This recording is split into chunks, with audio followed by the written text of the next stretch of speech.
चार सुर्खियों के बाद आपको हैरान करने वाली, परेशान करने वाली या काफी हद तक ये सोचने पर मजबूर कर देने वाली तस्वीरें दिखाएंगे कि आखिर लोग अपनी जिंदगी से खिलवाड़ करते क्यों हैं। मॉनसून का सीजन है और मनासा की ये तस्वीरें पहले देख लीजिए, किस तरीके से जान से खिलवाड़ किया जा रहा है। हर दिन इस तरह की खबर सामने आ रही है। दो लोग फिसल गए, सेल्फी लेने के चक्कर में लोगों की मौत, सेल्फी लेने के चक्कर में जिंदगी से खिलवाड़, रोमांच ने किया मौत से मुकाबला, बावजूद इसके लोग अपनी जान से खिलवाड़ कर रहे हैं।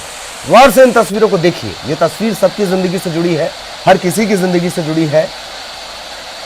कैसे रोमांच के चलते, सेल्फी लेने की सनक के चलते, सनक इसी वजह से कि सीधे सीधे ये सुसाइड की कोशिश जान पड़ती है।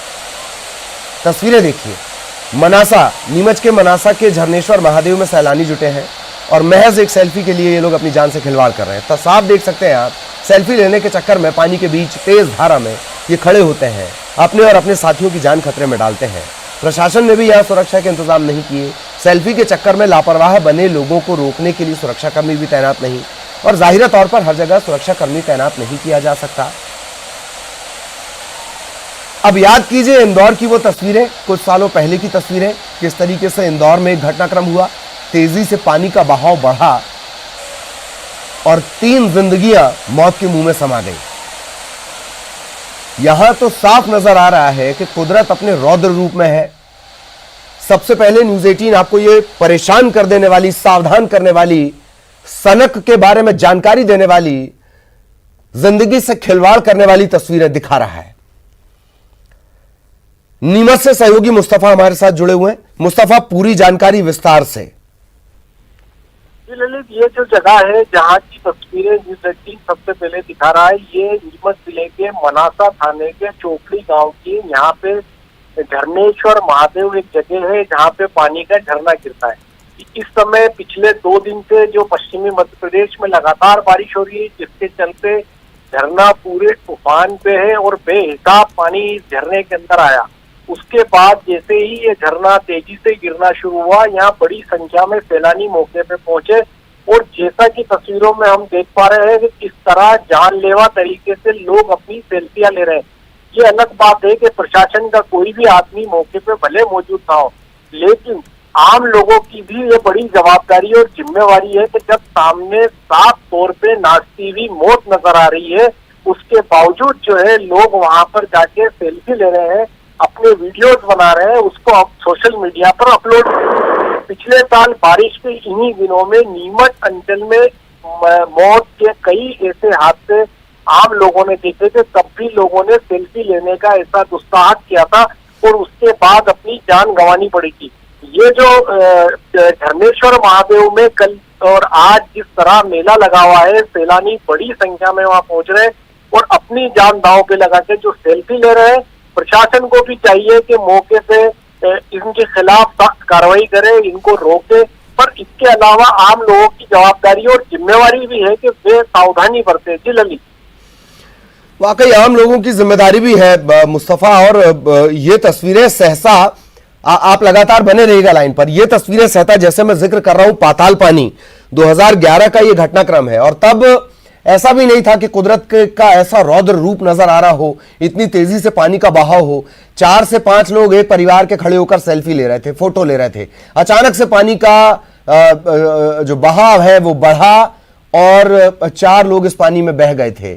और उसके बाद ये तस्वीरें जो मुस्तफा ने भेजी हैं, जो हमारे दर्शक इस वक्त सबसे पहले हम अपने दर्शकों को दिखा रहे हैं, किस तरीके से जान जोखिम में डाल दी जा रही है। मुस्तफा, ये भी बताएं इस इलाके के बारे में कि आमतौर पर इसी तरीके के नज़ारे होते हैं, लोगों की आवाजाही इसी तरीके की होती है। अगर लोगों की आवाजाही की मात्रा यही है, तब प्रशासनिक जिम्मेदारी बढ़ जाती है। मुस्तफा जी ललित, आपने बिल्कुल ठीक कहा। आमतौर पे यहाँ पे लोगों की आवाजाही तब होती है जब बारिश होती है, जब झरना गिरता है, और खास तौर पे जब ये महीना होता है, बारिश का महीना होता है, सावन का महीना होता है, तब भारी भीड़ यहाँ उमड़ती है। ये एक रिनाउंड जगह है, प्रशासन की जानकारी में ये जगह है और हर साल बड़ी संख्या में लोग यहाँ जुटते हैं। प्रशासन अपनी जिम्मेवारी से मुक्त नहीं हो सकता है। चूंकि यहाँ पे जब हर साल लोग जुटते हैं और इस तरह स्टंट करते हैं जानलेवा सेल्फी केस में, तो प्रशासन या पुलिस महकमे के लोगों को मौके पर होना ही चाहिए। ये अलग बात है कि हम अपने चैनल के माध्यम से आम लोगों से अपेक्षा करते हैं कि वो मौके पे इस तरह की जानलेवा सेल्फियां ना ले, और जब सामने साफ तौर पे मौत नाचती हुई दिखाई देती हो तो दूर होना चाहिए उस घटना स्थल पे, उस मौके पे। लेकिन प्रशासन जब पता है प्रशासन को कि यहाँ लोग जुटते हैं, मेला लगता है, ऐसी स्थिति में इतनी बड़ी तादाद में यदि लोग वहाँ पहुंच रहे हैं, लगातार पहुंच रहे हैं, और उसके बावजूद प्रशासन अगर नहीं जागता है तो ये एक प्रशासन की बड़ी नाकामी होगी। जी ललित, चलिए बहुत बहुत शुक्रिया मुस्तफा इस तमाम जानकारी के लिए। सहयोगी मुस्तफा हमारे साथ जुड़े हुए थे और ये जानकारी जिस तरीके से उन्होंने दी, ये तस्वीरें जो ये परेशान करने वाली तस्वीरें हैं, बार बार इस तरह की तस्वीरें सामने आ रही हैं, घटनाक्रम की हम जानकारी देते हैं। देख रहे हैं आप, एक बार अगर आप इस जगह से फिसलते हैं तो उन चट्टानों पर क्या हश्र होता होगा, किस तरीके की स्थिति बनेगी, इसका अंदाजा लगाकर आपके रोंगटे खड़े हो जाएंगे। और लीजिए, शाहजहांपुर से भी बड़ी खबर इस वक्त मिल रही है। पार्वती नदी में 4 लड़कियां डूब गई हैं। नहाने के दौरान यह हादसा हुआ है। हालांकि होमगार्ड की टीम यहां पर पहुंची हुई है, रेस्क्यू टीम पहुंची हुई है। शाहजहांपुर सीहोर से टीम रवाना हुई है, थोड़ी देर बाद यहां पर पहुंचेगी। काला पीपल इलाके के पार्वती गांव की यह घटना है। बारिश में पार्वती नदी का मिजाज कितना खतरनाक हो जाता है, नेचर कितना खतरनाक हो जाता है, उसका अंदाजा लगाइए। सुनील हमारे साथ जुड़े हुए हैं। सुनील, पूरी जानकारी। सुनील, आप तक मेरी आवाज पहुंच रही हो तो फिलहाल क्या स्थिति है, क्या अपडेट है इस मामले में, ज्यादा जानकारी हमारे दर्शकों को दें। ललित, देखिए, जैसे कि दर्शकों को हम बता रहे हैं कि शाहजहांपुर जिले का जो अंतिम छोर पे बसा गांव है पार्वती, जहां से पार्वती नदी गुजरती है, वहां पर चांदनी नामी गांव जो पड़ता है। उसके बाद स्थानीय कुछ बालिकाएं जो है वो नहाने के लिए नदी पर गई हुई थी। इसी दौरान जो है हादसा हो गया, और जो प्रारंभिक सूचना है उसके मुताबिक 4 बालिकाएं नदी में डूब गई है, और उनके रेस्क्यू को लेकर सीहोर और शाहजहांपुर दोनों जिला मुख्यालय से होमगार्ड की रेस्क्यू टीम रवाना हो गई है। शाहजहांपुर से विक्रम सिंह मालवी और उनकी पूरी टीम रवाना हुई है। सीहोर से भी प्रशासनिक और कुछ लोग रवाना हुए हैं। अभी जो प्रारंभिक जानकारी उसके मुताबिक अभी रेस्क्यू प्रारंभ स्थानीय स्तर पर किया जा चुका है, लेकिन जिस तरीके से मोटर बोट और तमाम संसाधनों की जरूरत होती है, उन सभी चीजों को लेकर जो है बाकी रेस्क्यू टीम भी मौके पर रवाना हुई है। अभी किसी के निकलने की या किसी भी अंतिम सूचना की अभी तक कोई जानकारी नहीं है, लेकिन जिस तरीके से बारिश के बाद तरीके के हादसे सामने आते हैं, उसी की परिणति कई बार बारिश में पार्वती नदी ऐसा माना जाता है कि बहुत गुस्से में आ जाती है। सुनील, फिलहाल क्या स्थिति है, जहां यह हादसा हुआ वहां पर भी जलस्तर एकदम बढ़ा हुआ होगा? बिल्कुल ललित, जैसा कि आपको कि जैसे मौसम विभाग ने आंकड़े जारी किए थे उसके मुताबिक प्रदेश में जो बारिश हुई थी उसमें जो दर्ज की गई थी। पार्वती नदी जो है वो शाहजहांपुर और सीहोर जिले की सीमा के पास से होकर गुजरती है, और निश्चित तौर पर जो बारिश हुई है उसके बाद जो बैक वाटर था वो नदी पर काफी बड़ी तादाद में था, और कल तक नदी काफी खतरे के निशान। हालांकि धीरे धीरे पानी जरूर उतर रहा है, लेकिन पानी इतना भी कम नहीं है कि आप उसके साथ खिलवाड़ करें या साथ चलिए बहुत बहुत शुक्रिया सुनील आपका इस तमाम जानकारी के लिए। सहयोगी सुनील हमारे साथ जुड़े हुए थे। तो ये कुदरती सैलाब है, सियासी सैलाब भी आया हुआ है, कांग्रेस पार्टी में आया है। वो CWC से बड़ा अपडेट आपको बता दें, कांग्रेस वर्किंग कमेटी की बैठक हुई और स्थितियां ऐसी हो गई कि राहुल गांधी बनाम सीनियर लीडर। यही होना था, यही लगातार स्थितियां बन रही थी, आखिरकार वही हुआ। नेतृत्व पर राहुल गांधी और जो सीनियर है पार्टी के आला नेता है वो आमने सामने आ गए। राहुल के सवाल पर सीनियर्स पलटवार भी कर रहे हैं। सिब्बल ने 30 साल से पार्टी की सेवा करने का हवाला दे दिया। गुलाम नबी आजाद ने भी इस्तीफे की धमकी दे दी। हालांकि सिब्बल बाद में फिर पहले उन्होंने ट्विटर पर लिख दिया कि साहब बीजेपी से मिली भगत और ये तमाम बातें, और इतने सालों से वो सेवा कर रहे हैं, पार्टी का पक्ष रख रहे हैं। फिर अचानक से एक और ट्वीट उन्होंने किया कि नहीं ये मेरे बारे में नहीं कहा गया था, तो मैं अपना ट्वीट वापस लेता हूं।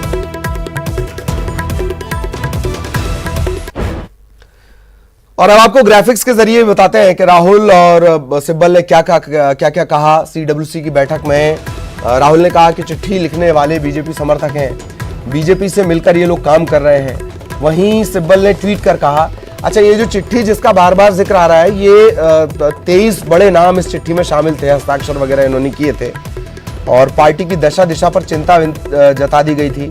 ये पुरानी चिट्ठी है, उसी को लेकर ये बातचीत आज शुरू हुई। सिब्बल ने ट्वीट कर कहा कि 30 साल से पार्टी में हूं, मणिपुर राजस्थान में पार्टी को बचाया। हालांकि बाद में सिब्बल ने अपना ट्वीट डिलीट कर दिया।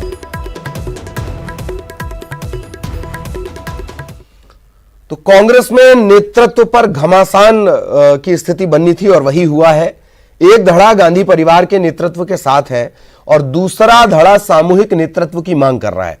चिट्ठी पर कांग्रेस के नेता और राहुल गांधी आमने सामने हैं। वरिष्ठ नेताओं पर बीजेपी से मिली भगत की जो बात कही गई, राहुल गांधी ने जो बात कही, इस पर कपिल सिब्बल घनघोर नाराज हुए, ट्वीट कर दिया।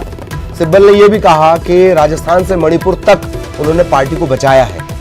30 साल में बीजेपी के समर्थन में उन्होंने कुछ नहीं बोला।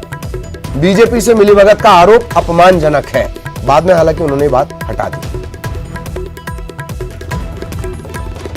अब एक जो बात आ रही है नेतृत्व परिवर्तन की, इसमें कई वरिष्ठ नेता हैं। गुलाम नबी आजाद हैं, आनंद शर्मा हैं, मुकुल वासनिक हैं। ये जो पत्र पहले लिखा गया था, कांग्रेस के 300 क्षेत्रीय नेताओं का समर्थन का भी इसमें जिक्र किया गया।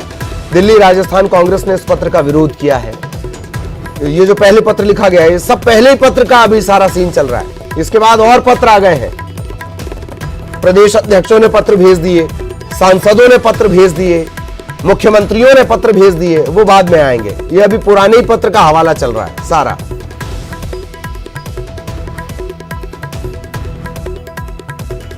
तो कांग्रेस के नेतृत्व में घमासान और यही स्थितियां होनी थी। वो दोनों ट्वीट आपको दिखाते हैं, बिफोर इफेक्ट आफ्टर इफेक्ट वाला जो ट्वीट होता है।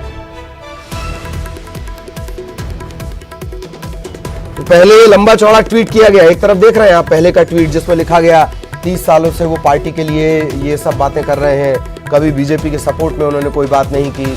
राजस्थान मणिपुर का उन्होंने हवाला भी दिया, जिस तरीके के घटनाक्रम चल रहे हैं उसे लेकर। बाद में अचानक से उन्होंने कहा कि नहीं, राहुल जी ने मेरे लिए नहीं बोला है और इसीलिए मैं अपने ट्वीट को विड्रॉ करता हूं। ये दो ट्वीट है।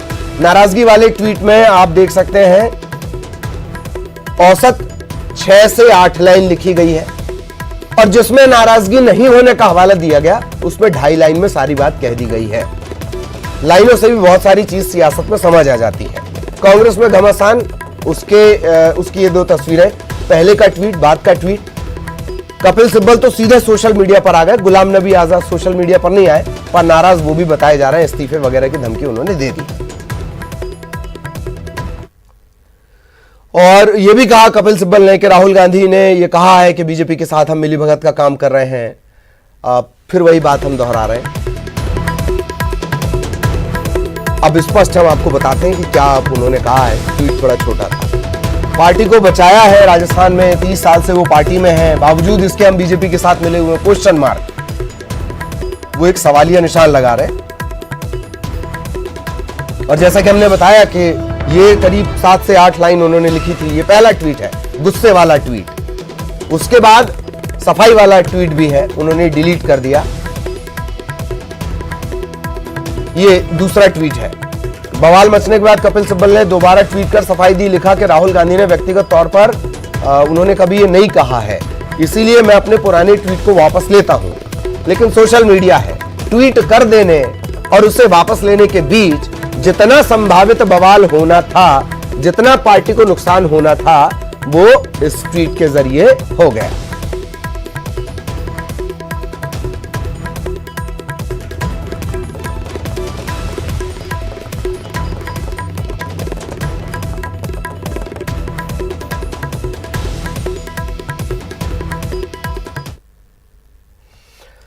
और ये घमासान हुआ बहुत थोड़ी देर का ये पूरा घटनाक्रम। और उसके बाद रणदीप सुरजेवाला वो ट्वीट कर सफाई देने के लिए आए। उन्होंने कहा कि राहुल गांधी ने बीजेपी से मिलीभगत की बात कभी कही नहीं है, मीडिया गलत खबर फैला रहा है। लेकिन ये सच है कि हम लोगों को एक साथ मिलकर मोदी सरकार के खिलाफ लड़ना है, न कि आपस में लड़कर कांग्रेस को नुकसान पहुंचाना। ये उनका लब्बो-लुआब है रणदीप सुरजेवाला।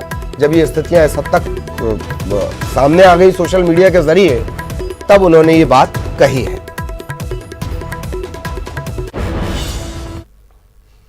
और कांग्रेस में चल रहे नए अध्यक्ष को लेकर मंथन और कपिल सिब्बल के ट्वीट पर शिवराज सिंह चौहान ने तंज कसा है। कांग्रेस अब अधः पतन की ओर है, विनाश की तरफ है। विनाश काले विपरीत बुद्धि।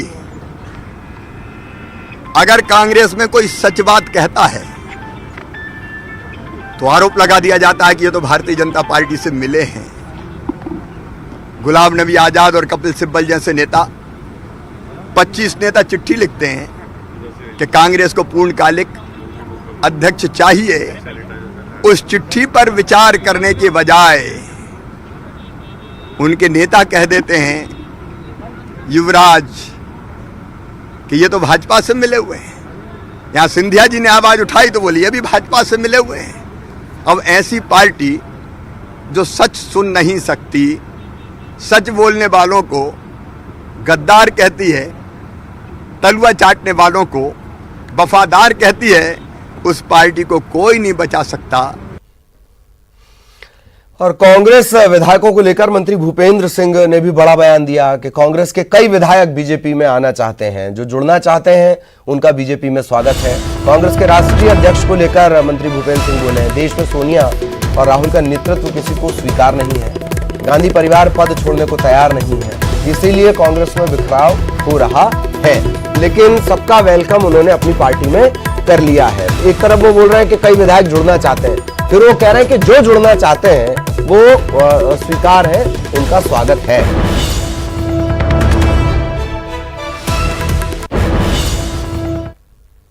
देश में कांग्रेस पार्टी की वो स्थिति मध्य प्रदेश में है, एक ही व्यक्ति पार्टी के अध्यक्ष हैं, वही नेता प्रतिपक्ष हैं, वही मुख्यमंत्री थे।